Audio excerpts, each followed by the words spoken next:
အတေ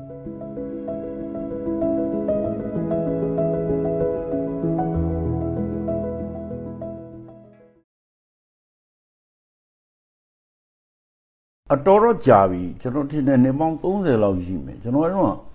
ဝိုးစာပေါ့ဝတ္ထုတို့တပုတ်ရေးဘူးတယ်အဲ့ဒီဝတ္ထုတို့ရဲ့ title ပေါ့လေနာမည်တောင်ကျွန်တော်သိမသိကြတော့မေ့တော့ဘာလဲလို့ဆိုတော့ကအကြောင်းကရိုးရိုးလေးပါရုပ်ရှင်ဒါရိုက်တာကြီးတယောက်အိမ်ကိုသတင်းတောက်တယောက်ကသွားတော့ရုပ်ရှင်ဒါရိုက်တာကြီးရဲ့အိမ်မှာပစ္စည်းလေးတွေတွေ့တော့တချို့ဟာအစ်စ်တွေတချို့ဟာရုပ်ရှင်ဒါရိုက်တာကြီးဖြစ်နေတဲ့အတွက် setting ပစ္စည်းတွေအတုတွေတွေ့တော့ကျွန်တော်ကရေးချင်တာကဘာလဲဆိုတော့လောကမှာရုပ်ရှင်ရိုက်ဖို့လုပ်ထားတဲ့အတုပစ္စည်းတွေနဲ့တကယ်ဘဝမှာရှိတဲ့ပစ္စည်းတွေအကြောင်းလေးနည်းနည်းပြောချင်တယ်ဆိုလိုတာတော့တကယ်အစစ်အမှန်ကိစ္စတွေနဲ့အမှုပညာနဲ့ကြားရပြဿနာလေးနည်းနည်းပြောချင်တယ်အဲ့ဒီအတွက်အဲ့ဒီဟာလေးအဲ့ဒီဝတ္ထုတို့လေးရေးတာပါရေးတော့ကဒါ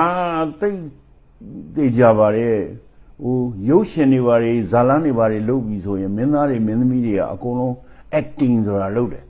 အဲ့ဒီ acting ကိုများသောအားဖြင့်ဘယ်လိုအယူရှိလို့ဆိုတော့ဒါ acting ကဒါယုတ်တိရှိအောင်သဘာဝအတိုင်းပြောလိုက်ဘာမှလုံးမနေနဲ့ဟန်ဆောင်မနေနဲ့ကိုရှိတဲ့အတိုင်းသဘာဝအတိုင်းပြောအဲ့ဒါဆိုရင်သဘာဝကြတယ်သဘာဝကြရင်ဒါအကောင်းဆုံးပဲလို့ပြောကြတယ်အမတ်တမဲ့အရတွေးရင်ဟုတ်မလို့ထင်ရတယ်ဒါပေမဲ့တကယ်တမ်းကဒီရုပ်ရှင်တွေပြဇာတ်ကတော့ထားပါတော့လေစင်တင်ဆိုတော့ तू ကတကယ်ကိုယုတ်တိသဘာဝနဲ့နီးမှုမနီးမှုမော်ပါ criteria ဆိုရင်စံထားတာမရှိပါဘူးဆိုဇတ်မလို့ဆိုပြီးတော့ဒါပေမဲ့ရုပ်ရှင်ကရှိတယ်ရှိတော့လူတွေမျက်စိလေတယ်သဘာဝအတိုင်းလုံးလိုက်ရင်ပြီးတာပဲဆိုတာအဲ့ဒါအရင်တော့မင်းသားကြီးဦးထွန်းဝေရှိတော့က तू ကပြောတယ်ဆရာကြီးရဲ့ကျွန်တော်ကသဘာဝမင်းသားဆိုပြီးတော့ကျွန်တော်ကဘာမှဟန်လုံးမနေဘူးသဘာဝအတိုင်းရှောက်ပြောသွားတာသဘာဝအတိုင်းလှုပ်တာရှားတာထိုင်တာထားတာလမ်းလျှောက်တာအဲ့ဒီလိုကျွန်တော်ချီးကျူးတယ်တဲ့ကျွန်တော်ဝေဖန်နေတဲ့အဲ့တော့ကျွန်တော်ကလည်းအဲ့ဒါကိုအထွန်းမတက်ပါဘူးတက်နေတော့လေကိုယ်ချီးကျူးနေတော့ဘာထွန်းတက်တာတော့ဖြစ်ကုန်လားဆိုကျွန်တော်ဒီတိုင်းပဲရီမောပဲနေလိုက်တာပေါ့ဝန်ခံတယ်လို့လည်းမဟုတ်ဘူးကျွန်တော်ညင်းဆန်တယ်လို့မဟုတ်ဘူးအဲ့လိုတကယ်ကမဟုတ်ဘူးဆရာကြီးတဲ့ကျွန်တော်ကသဘာဝလို့ထင်ရအောင်ကျွန်တော်လုံနေတာ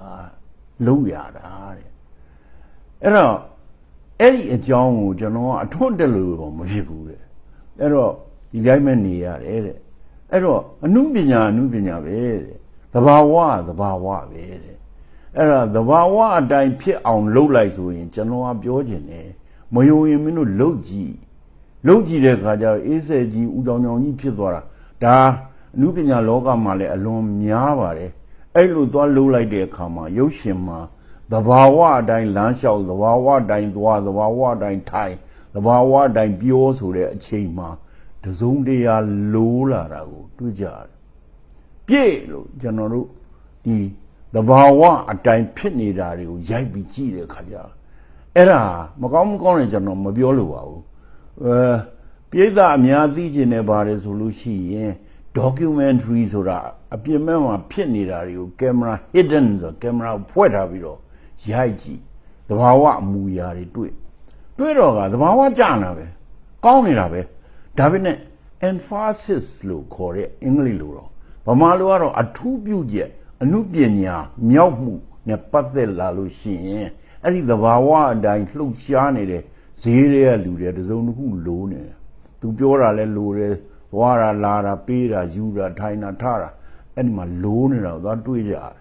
ဒါကဘာလဲလို့ဆိုတော့သိခက်မဟုတ်ပါဘူးအနုပညာဆိုတာနဲ့သဘာဝဆိုတာနဲ့ကွာနေတဲ့အချက်ပါပဲကျွန်တော်ထင်တယ်အဲ့လိုပြောလိုက်တော့လေ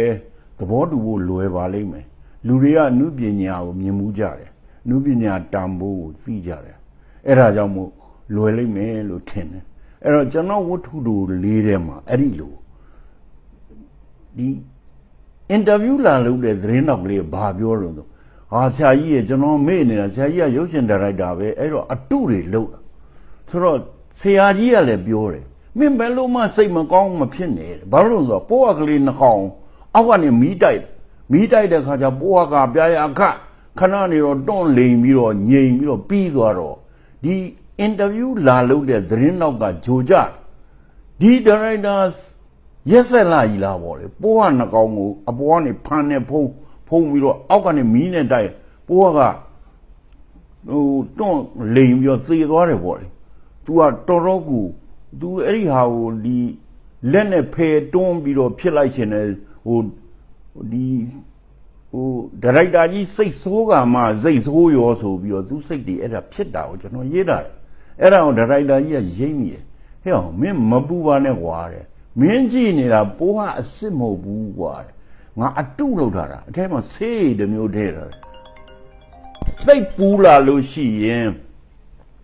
ဘာဖြစ်တုံးဆိုတော့အဲ့ဒီအယုတ်ကတွန့်လိန်ပြီးတော့နောက်ဆုံးညငြိမ်သွားတယ်ကွာတဲ့ဒါပါပဲတဲ့မင်းစိတ်မကောင်းနဲ့ဟာဟုတ်လားတဲ့ဟုတ်ပါတယ်ဒါတွေကအတုတွေကွာတဲ့ဒါ plastic ပိုးဟတ်တွေတဲ့ဒါထဲထဲမှာဆေးရည်တခုထည့်ထားတာတဲ့ထင်ရတယ်တဲ့အဲ့ဒါဟိုပူးလာတဲ့ခါကျတော့ဒါပိုးဟတ်ကိုတကယ်မီးတိုက်လိုက်တဲ့သဘောမျိုးအစ်စ်လို့ထင်ရတယ်ဒါပေမဲ့ဒါအတုတွေဟာကျွန်တော်အဲ့ဒါမသိဘူးတဲ့ကျွန်တော်မေ့နေတာတဲ့ကျွန်တော်အစ်စ်မှတ်နေပြီကျွန်တော်စိတ်ထဲမှာအတော်ကိုခံစားရတယ်တဲ့စိတ်မကောင်းဘူးတဲ့မဟုတ်ပါဘူးကွာတဲ့ဒါလှုပ်ထားတာပါတဲ့အတုပါတဲ့ဆိုပြီးတော့ तू ကပြောတယ်ဒါပေမဲ့ဒါရိုက်တာကြီးကမင်းအဲ့လိုတော့မဟုတ်ဘူးကွာတဲ့အတုလုတ်ပြတဲ့ဆိုပြီးပေမဲ့လူတွေကအစ်စ်လို့ခံစားရတဲ့အခါမှာတွားတဲ့စိတ်ရှိတယ်အဲ့ဒီစိတ်ကအရေးကြီးတာတဲ့အဲ့ဒီစိတ်ကသိရေးကြီးတယ်တဲ့တကယ်ဖြစ်စီဖြစ်စီမဖြစ်စီဖြစ်စီစိတ်ခံစားမှုတရားဖြစ်အောင်လုပ်တဲ့အချိန်မှာမင်းကောင်းဤမကောင်းဤကုသိုလ်အကုသိုလ်တရားဤမတရားဤဆိုတာတွေဖြစ်တာပဲအဲ့တော့ကဒီလိုကွာတဲ့အဲ့တော့ငါတိကျနဲ့တိုးအောင်ပြောချင်တာကမင်းအစ်စ်နဲ့အတုတခါတလေအစ်စ်တဲ့အတုအပူအရေးကြီးတယ်အထူးဖြင့်အနုပညာပေါ့ကွာအနုပညာဆိုတာအစ်စ်တဲ့ပို့ပြီးထိရောက်တယ်ကွာအဲ့တော့ကောင်းတာပဲလုပ်လို့မကောင်းတာပဲလုပ်လို့ဒီချက်ကိုတော့မေ့လို့မရဘူးတဲ့ဒါပေမဲ့ချွင်းချက်ပေါ့ကွာမင်းကအနုပညာပဲမှားယွင်းတဲ့ခါချာချာအနုပညာဆိုမင်းကအနုပညာလုပ်ပေမဲ့အတုနဲ့အများကြီးကွာပြီးရုပ်တိမရှိဘူးကွာသဘာဝလည်းမကြဘူးတုံးတာလို့မင်းဝေဖန်ခါမယ်ဒါပေမဲ့အနုပညာမြောက်အောင်လုပ်နိုင်တဲ့အနုပညာလက်သေးကိုအတုရောက်သွားတယ်အဲ့ဒီအတုဟာစစ်တဲ့ထိရောက်လေကြောက်စရာကောင်းတယ်အဲ့တော့ကောင်းတာပဲလုပ်လို့ကုသိုလ်ပဲလုပ်လို့အကုသိုလ်ပဲလုပ်လို့အနုပညာနဲ့လုပ်တော့မယ်ဖန်ဆင်းတော့မယ်စေစားတော့မယ်ဆိုအရေးကြီးတယ်ဒါပေမဲ့အနုပညာတွေမှာအခြေခံအချက်တစ်ချက်ရှိတယ်အဲ့ဒါဘာလဲဆိုစေတနာပဲသူကနေပြီးတော့အနိဋ္ဌာယုံတစ်ခုကိုပြခြင်းမနဲ့သူစေတနာကြည်တယ်လူခံစားနိုင်ဝင်ရှိပါစေဆိုတဲ့စေတနာအဲ့ဒီကောင်လန့်သွားပြီးတော့ဆေးုံရောက်သွားတော့ဘာလို့ဆိုတာမပါဘူး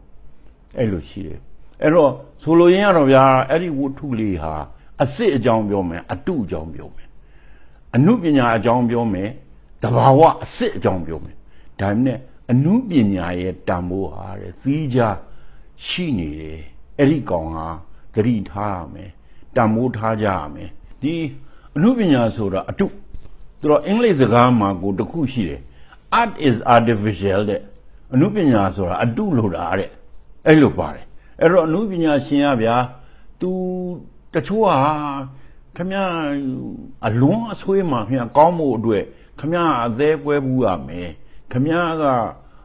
ဝန်းနဲ့ချီကွဲတဲ့ဒီအကြောင်းအရာတွေကိုဖြတ်သန်းမှုရမယ်ဘာညာပေါ့လေတကယ်အတွေ့အကြုံတွေကိုပြောရတယ်ဒီဟာအထောက်ပံ့ဖြစ်တာမှန်ပါတယ်ဒါပေမဲ့မင်းသားတွေမင်းသမီးတွေဘယ်နှကြောင်အစ်စ်တွေအကုန်လုံးတွေ့ဘူးမှာလေမတွေ့ဘူးပါဘူးဟိုမင်းကလေးတယောက်က तू ငစိမ့်တယ်လို့ဖူးချင်မှလို့ဘူးမှာတကယ်အရာရှိကြီးတယောက်တတိသမီးဖျောက်ချင်မှဟုတ်မှာဒါပေမဲ့ तू အတုလို့ရတယ် ဘယ်လိုအမြဲ तू ရီးစားနဲ့လည်းမကွဲဘူးလွန်းမလွန်းဘူးဒါပေမဲ့အလွန်သချင်းဆိုပါဒါမှမဟုတ်အလွန်နဲ့အမူအရာလုပ်ပါဆိုသူခင်ဗျာလောရကြတာပဲ तू တကယ်အသက်မကွဲဘူးပါဘူး तू အထုလုပ်တာပဲအနုပညာလုပ်တာပဲအဲ့တော့ကြည်နေတဲ့လူတွေကအသက်ကွဲတဲ့လူတွေလားမဟုတ်ပါဘူးအဲ့တော့သို့တော့ဒီအနုပညာတော်လို့ရှိရင်သူတို့လည်းအဲ့ဒီဝန်းနဲ့ချီကွဲဖို့ရခံစားကြရတယ်အဲ့ဒီခံစားကြရတဲ့အရာသာကိုပဲသူတို့ကဒါအနုပညာကိုခံစားခြင်းဆိုပြီးတော့ပူးတွဲပြီးတော့သူတို့ကသဘောကျတယ်အဲ့ဒါကိုအရာသာခံတယ်အတဲ့ဟုတ်တာပဲသူတို့ရောတကယ်ကြီးစားဆုံးရှုံးသွားတာအဲ့ဒါတော့မဟုတ်ပါဘူးအဲ့လိုတချို့ဆိုရင်စိတ်ကူးတွေယင်ပြီးတော့